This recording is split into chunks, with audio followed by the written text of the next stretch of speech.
ಇಂದು ಬಂಟ್ವಾಳದ ತಾಲೂಕು ಪಂಚಾಯತ್ ಎಸ್ಜಿಎಸ್ವೈ ಸಭಾಂಗಣದಲ್ಲಿ ತಾಲೂಕು ಪಂಚಾಯತ್ನ ಅಧ್ಯಕ್ಷ ಚಂದ್ರಹಾಸ ಕರ್ಕೇರ ಅವರ ಅಧ್ಯಕ್ಷತೆಯಲ್ಲಿ ತಾಲೂಕು ಪಂಚಾಯತ್ ಸಾಮಾನ್ಯ ಸಭೆ ನಡೆಯಿತು. ಈ ವೇಳೆ ಪಶುಸಂಗೋಪನೆ ಇಲಾಖೆಯ ಅಧಿಕಾರಿ ಮಾತನಾಡಿ, ಜಿಲ್ಲೆಯಲ್ಲಿ ಹಕ್ಕಿ ಜ್ವರದ ಯಾವುದೇ ಬಾಧೆ ಇಲ್ಲ. ಕೇಂದ್ರ ಸರ್ಕಾರದ ಆದೇಶದಂತೆ ಗಡಿಭಾಗದಲ್ಲಿ ಚೆಕ್ ಪೋಸ್ಟ್ಗಳನ್ನು ಮಾಡಲಾಗಿದೆ. ಕೇರಳ ರಾಜ್ಯದಿಂದ ಬರುವ ಕೋಳಿ ಅಥವಾ ಮೊಟ್ಟೆಗಳಿಗೆ ನಿರ್ಬಂಧ ಹೇರಲಾಗಿದೆ ಎಂದು ಸ್ಪಷ್ಟಪಡಿಸಿದರು. ಮೆಸ್ಕಾಂ ಇಲಾಖೆ ಮೀಟರ್ ರೀಡಿಂಗ್ ಮಾಡದೆ ಅಂದಾಜಿಗೆ ವಿದ್ಯುತ್ ಬಿಲ್ ಅನ್ನು ನೀಡುತ್ತಿದ್ದಾರೆ.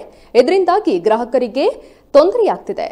ಇನ್ನು ಈ ಬಗ್ಗೆ ಸಮಸ್ಯೆಯನ್ನ ಪರಿಹರಿಸಬೇಕು ಎಂದು ಉಸ್ಮಾನ್ ಕರೋಪಾಡಿ ಅಧಿಕಾರಿಗಳಲ್ಲಿ ಆಗ್ರಹಿಸಿದರು. ಇನ್ನು ಕೃಷಿ ಅನುದಾನ, ಕೊರೋನಾ ಬಳಿಕ ಬಸ್ ಸಂಚಾರ, ಕಾಮಗಾರಿಗಳು ಹೀಗೆ ಅನೇಕ ವಿಚಾರಗಳ ಬಗ್ಗೆ ಚರ್ಚೆ ನಡೆಯಿತು. ಯಾವುದೇ ತೊಂದರೆಯಾಗದಂತೆ ಎಲ್ಲಾ ಸಮಸ್ಯೆಗಳನ್ನು ಶೀಘ್ರವೇ ಸರಿಪಡಿಸುವಂತೆ ಆಯಾ ಸದಸ್ಯರಿಗೆ ಇಒ ರಾಜಣ್ಣ ಸೂಚನೆಯನ್ನ ನೀಡಿದರು.